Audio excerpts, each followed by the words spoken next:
So friends, నా drone crash అయింది కదా, నేనైతే ఇప్పుడు కొత్త డ్రోన్ తీసుకుంటున్నా. అండ్ సీల్ పీస్ ఇది.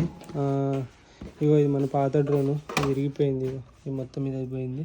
ఇది new drone. Okay, new drone అయితే వచ్చింది. మీరు చూసుకోవచ్చు, కొత్త డ్రోను. పాత డ్రోను పోయింది కాబట్టి. సో దీనికి నేను ఎక్స్ట్రా ఎంత కట్టినా అంటే లైక్ 33,000 రూపాయలేమో అయింది. సో 33,000 రూపాయలకు మన కొత్త డ్రోన్ అయితే ఇవ్వడం జరుగుతుంది. రీప్లేస్ చేసి ఇచ్చిండు అతను. కానీ పాత డ్రోన్ కూడా మరి వాళ్ళే తీసుకుంటారా మనకి ఇస్తారా తెలియదు. బట్ తెలీదు, చూద్దాం ఏం చేస్తారో అనేది. బట్ రియల్లీ కొంచెం బాధనే.